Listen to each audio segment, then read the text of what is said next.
స్థలం ఇస్తారని చెప్పారు. అప్పుడు ఆయన శుద్ధి చేస్తున్నాడు.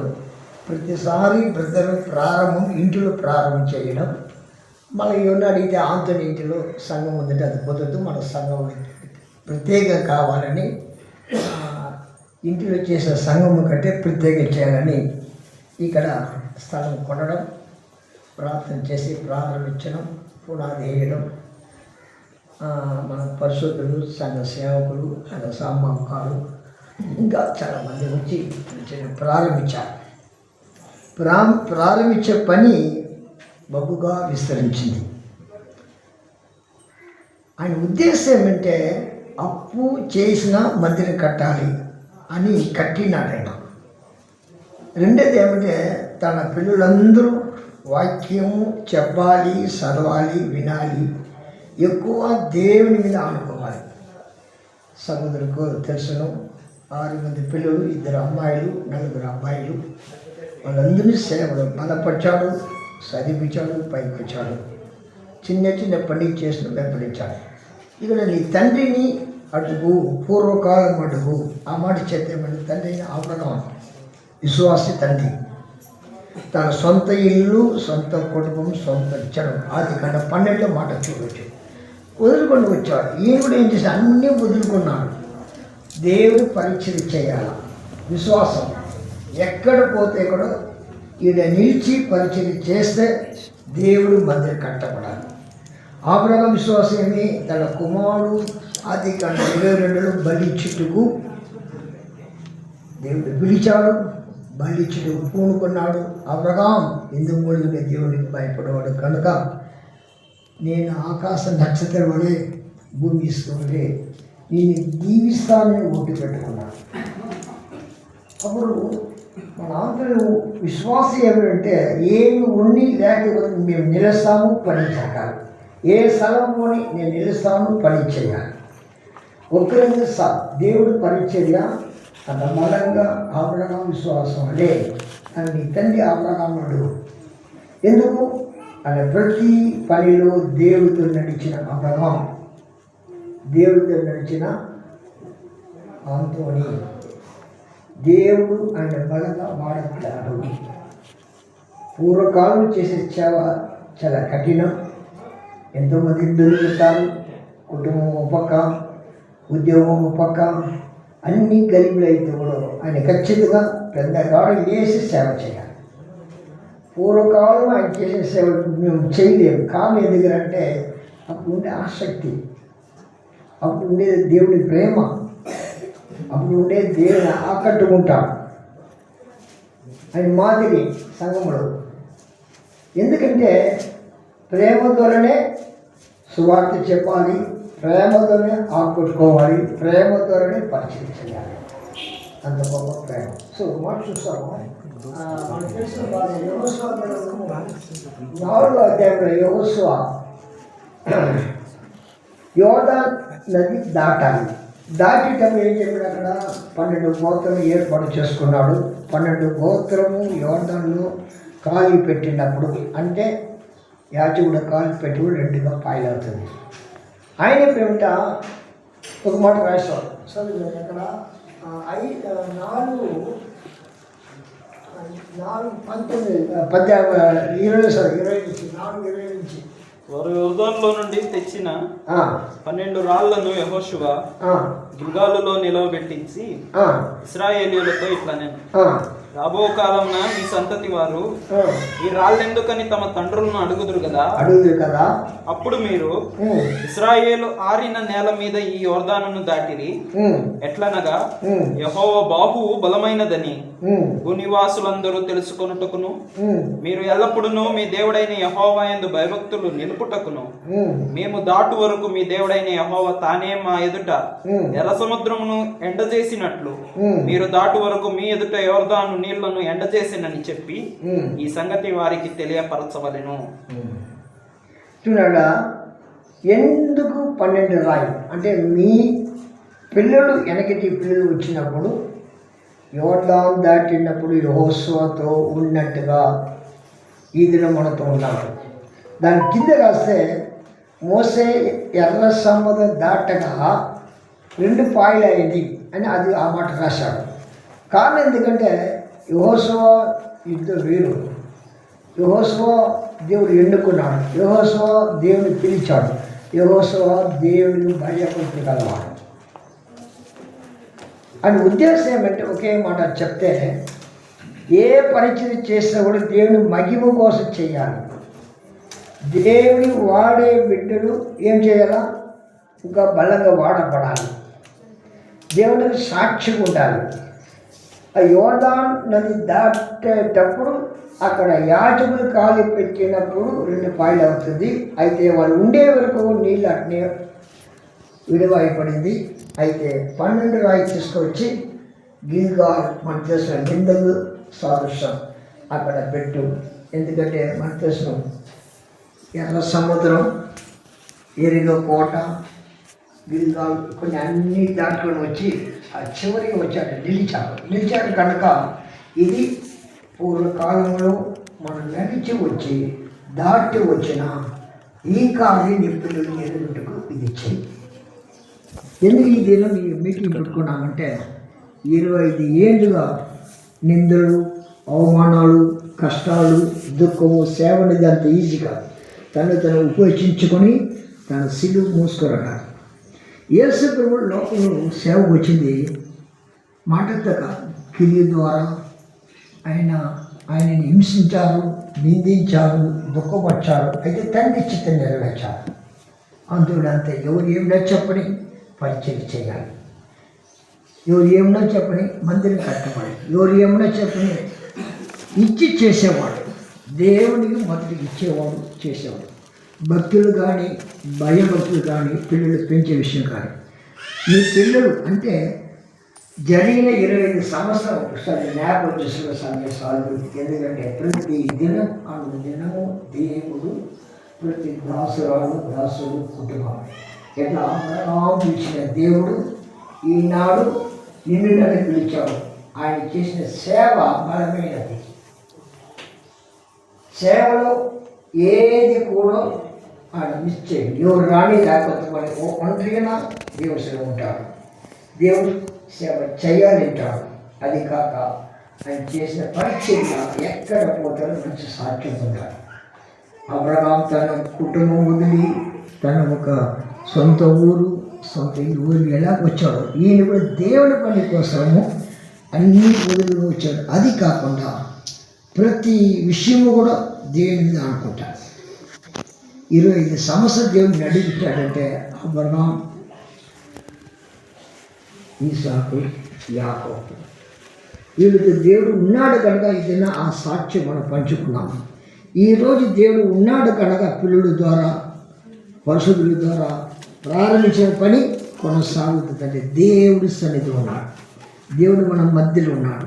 ఆయన ప్రారంభించిన పని ఎప్పుడు ఆగలే సాయం. దానికి ఆకాశమా ఆలకించము, భూమి చెయ్యము ఇయ్యము. ఎందుకంటే మనం చదువారు చూడు, ఏసయ్య 1 నిమిషాలు, ఏసయ్య 1 నిమిషాలు.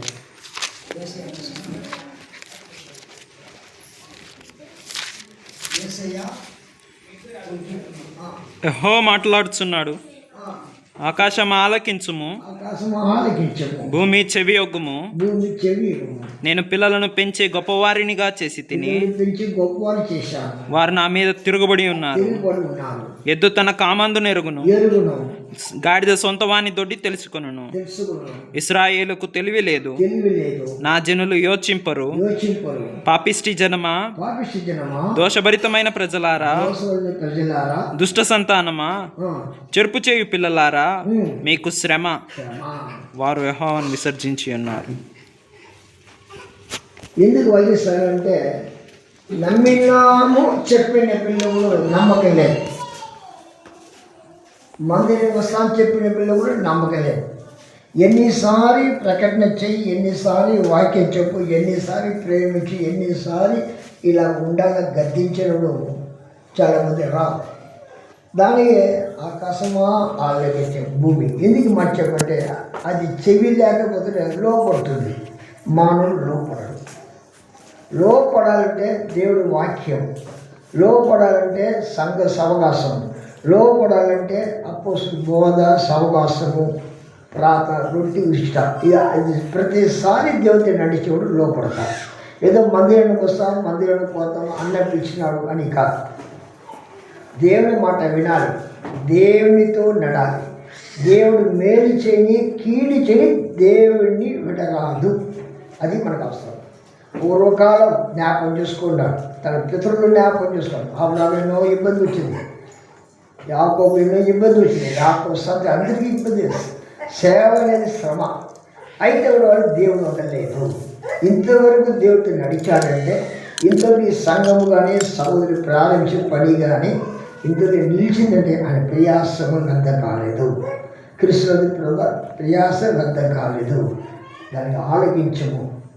యోర్దాను 12 రాయి అపోస్తలులకు గుర్తు, 12 రాయి 12 గోత్రాలకు గుర్తు, వీళ్ళు చేసిన పరిచయకు గుర్తు జ్ఞాపకం చేసుకో. ఈ విధంగా మనం చదువుతామంటే మన వెనకాల ఉండే తండ్రులు, పితరులు, విశ్వాసులు, పరిశుద్ధులు, భక్తివానులు అందరూ ప్రయాసపడి దేవుడు చేసిన పని ఇబ్బంది జ్ఞాపకం చేసుకుంటాం.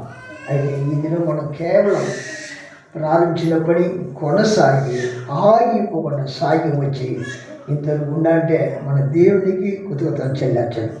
ఇది మనుషులు చేసేది కాదు, దేవుడు తలపెట్టాడు, అంతని వాడుకున్నాడు. ఆయన ప్రయాసపడాడు. ఆయన సంఘాన్ని ఎంతో ప్రేమించాడు, సేవకుని ప్రేమించాడు, సంఘంలో ముందు ఉండి అన్ని పని చేసేవాడు. అయితే ఆయన చేసిన పని మనం జ్ఞాపకం చేసుకోవాలి. దేవుని కోసం ప్రయాసపడాడు, సాక్ష్యం కలిగాడు. సాక్ష్యం కలిగిన సహోదరుడు సాక్ష్యం ప్రారంభించి ఆయన సంఘానికి దేవునికి మధ్యలో అప్పగించి ఆయన పిలుచుకున్నాడు దేవుడు. ఆయన పరలోకం వెళ్ళిపోయాడు. అయితే 25 సంవత్సరాలు దాటి వచ్చి ఇంకా మనం దేవుడు రాకడెదురుకో సంఘముతో, పశువులతో, సవకాశములతో ఎలాగ ఆంతోని చేసిన పరిచర్య జ్ఞాపకం చేసుకోవాలి. పూర్వదినం జ్ఞాపకం చేసుకోవాలి. ఆంతోని లేకపోతాడు. దేవుడు మన మధ్యలో ఉన్నాడు, దేవుడి సన్నిధి మన మధ్య ఉంది. అయితే మీరు జ్ఞాపకం చేసుకోండి. ఏం జ్ఞాపకం చేసుకోవాలి? దేవుడు మన పాప నుంచి, శాపం నుంచి, మరణం నుంచి యేసుక్రీస్తు పంపించి మన పాపము, శాపము మనకు యావతని మోస కల్వరిశిలో రక్తం కార్చాడు, కల్వరిశిలో ప్రాణం పెట్టాడు అని ముగించినాడు. ప్రారంభం దేవుడి ద్వారానే ఆంతని వాడుకున్నాడు. ఇప్పుడు ఆంతలు లేకపోతే దేవుడి సన్నిధి మన మధ్యలో ఉన్నాడు. నువ్వు నేను రక్తం కడగబడిన కడగా ఆయన జ్ఞాపకం చేసుకోవాలి. యేసు నా కోసం వచ్చాడు, ప్రాణం పెట్టాడు, శ్రమ పొందాడు, మరణించాడు యేసు. అయితే మన జీవితంలో నడిపించేవాడు కంటే ఇప్పుడు మనతో నడిపించే దేవుని జ్ఞాపకం చేసుకోవాలి. సంవత్సరం గడిచిపోతాడు, దేవుడు మారడు. నిన్న నేడు ఏకరీతిగా సదాకాలం ఉండే దేవుడు. ఆయన చూసి రావాలి. సంఘములు కుంటూ ఉంటుంది, సంఘములు భేద అభిమానం ఉంటుంది, సంఘములు ఒకరు గిట్టదు, ఒకరు గిట్టదు. అయితే కూడా మనిషి చూడరాదు. ఎందుకు? సంఘం ఆయనది, ఆయన రక్తం ఇచ్చుకున్నాడు.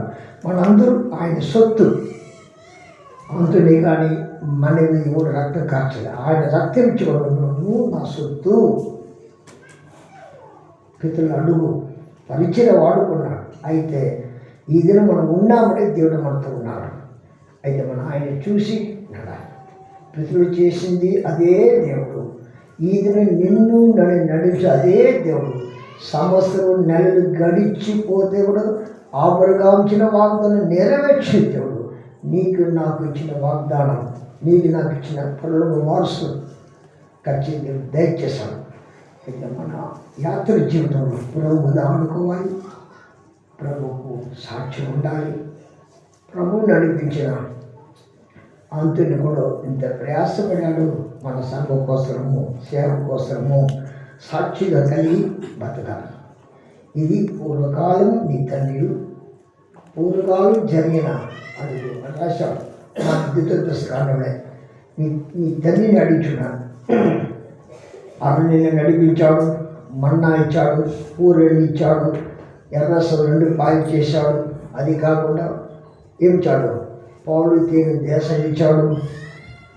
దున్నలేని నాటు లేని ద్రాక్ష చెట్టు ఇచ్చాడు, కట్టలేని ఇల్లు ఇచ్చాడు, దానేమో పండించాడు, తేనెకి అన్ని సదులు కింద మొత్తం 40 ఏళ్ళు నడిచాడు. కానీ చెప్పులు ఏమో వచ్చినప్పుడు చిన్నపిల్లలు వాళ్ళు పెరుగుతా ఉండే చెప్పులు డెవలప్ అయింది, పెరిగింది.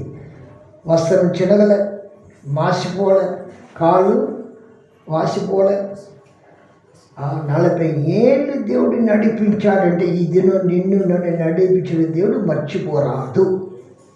నీ పితరులు అడుగున్నాడు, ఎందుకు ఎట్లా నడిపించాడు? కొద్దిరైతే శనిగా 40 దినాలు కన్నాన్ దేశం పోయేవాళ్ళు 12 గోత్ర శనిగా 40 ఏళ్ళు తిరిగి శనివారు కాలేజీ ఓసువ మాత్రం పోయారు. ఎందుకు? దేవుడి మీద ఆడుకున్నారు, నడిపించిన దేవుడి మీద ఆడుకున్నారు. చెప్పాడు, నీ పితరులు అడుగు, నేను ఎట్లా పోషించిన, కందిరీదోలా తప్పించిన, అన్ని అద్భుతాలు చేసిన దేవుడు ఇంతవరకు మన జీవితంలో ఎంతో మేలు చేసినాడు కనుక దేవుని జ్ఞాపకం చేసుకోవాలి. దినాలు పోతుంది, మన వయసు అయిపోతప్పుడు నడిపించే దేవుడు. మోసే చూడకపోతే కేవలం ఇస్రాయేలు నేను నడిపించే దేవుడు. అది ఇస్రాయేలు ఆలకించను. నిన్ను పెద్దవాడు చేసి నిన్ను పెంచి మెడ వంచని జనమా, చూడండి పాడుపెట్టి జనమా మీరు లాభలేరు. నీకు చెప్పేదంటే ఆకాశము భూమికి చెప్పవచ్చు.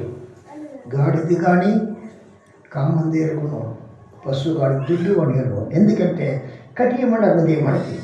ఎన్నిసారి వాక్యం విను, ఎన్నిసారి బోధ విను, మారలే, మనసు మారలే, బుద్ధి మారలే, ఏదో వస్తాం పోతున్నాం. అయితే విశ్వాసంలో ఆడవాళ్ళ విశ్వాసంలో అన్నీ వదులుకొని అపోస్తలులు చెప్పినట్టునే బోధ వద్దు, సవకాశం వద్దు, రొట్టె విషయద్దు, ప్రార్థన ఎడదగ్గర.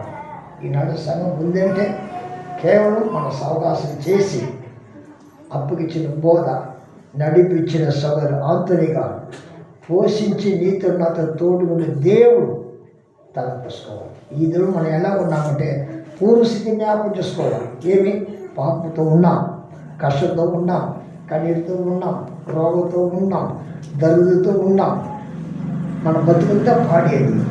పూర్వ దశను జ్ఞాపకం చేసుకో, నువ్వు ఎలాగున్నావు.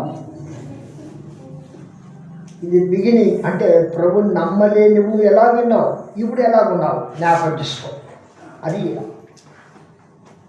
మన స్థితిగతిని మార్చిన దేవుడు ఉన్నాడు, దాన్ని జ్ఞాపకం చేసుకో. మన తండ్రిని ఆబ్రహాముచి ఇశ్రాయేలు నుంచి పరిశుద్ధుని నడిపించిన దేవుడిని జ్ఞాపకం చేస్తాడు. దృష్టాంతంగా రాశాడు. తప్పిపోవడం ఉండాలంటే వాళ్ళు జ్ఞాపకం చేసుకో. నువ్వు నేను ఎలా ఉన్నావు ఇప్పుడు జ్ఞాపకం చేసుకో. దేవునితో నడిచి దేవుని వాక్యం విని దేవుని పరిచయలో దేవుని చూసి నడాలి.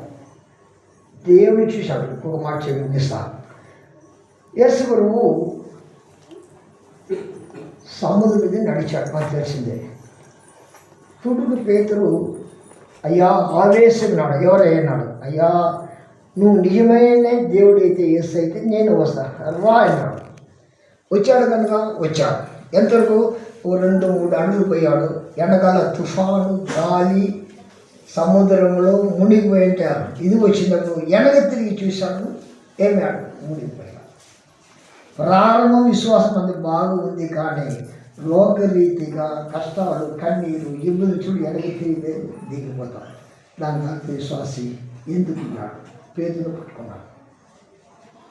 యేసు వైపు నిదానంగా చూసి నడిచినవాడు ఖచ్చితంగా కడాలకు సాక్షి ఉంటాడు. వెనక తిరిగిన వాడు మునిగిపోతాడు. అది పూర్వకాలము అంటే మనం నడిచిన పాట. ఇప్పుడు ఉండే సమయం, ఇంక ఈ విధంగా నడవే సమయం. అన్నిటికీ దేవుడే మనకు ఉత్తరవాలి. నీ తండ్రులు అడుగు, పూర్వకాలము నేను ఏం చేసిన అడుగు, వాళ్ళు చెప్తారు. జరిగిన కాలం దేవుడు చేసిన మేలు మన జీవితం ఎంత శుద్ధి తెస్తాడు. 25 సంవత్సరం దేవుడిని నడిపించి సాక్ష్యం పెట్టాడంటే దేవుడికి ఉన్నాడు. దేవుడి ప్రతి నడిపిస్తున్నాడు. దేవుడే దీని సాక్ష్యం. మన భక్తి మన నీతి మురిగి పట్టాలి. మన ఏం లేదు. నడిపించే దేవుడు, కాపాడే దేవుడు, పోషించే దేవుడు, ఆయుష్కాలం ఇచ్చే దేవుడు. ఇంతవరకు నువ్వు ఉన్నావంటే ఆయన నీతో. కేవలం చూడకపోతే ప్రతి వారు దేవుని చూసి పూర్వకాల స్థితి కంటే ఇప్పుడు ఉండే స్థితి, దేవుడు నాతో ఉన్నాడు, దేవుడు నమ్మదగిన దేవుడు, మనిషి కాదు అని ఆయన మీద ఆనుకొని మనం ఈ పరిచర్య ప్రారంభించిన సహోదరులు కానీ, సంఘం కానీ, పరుషులు కానీ, సేవలన్నీ పరపక్షంగా ఇంకా నడుస్తాం. ఆయన రాకడ నడుస్తాం. ఆయన రాకడ ఎత్తే గుంపులు మనం ఉంటాం. దేవుడి లేక తెలిసిన కాదు.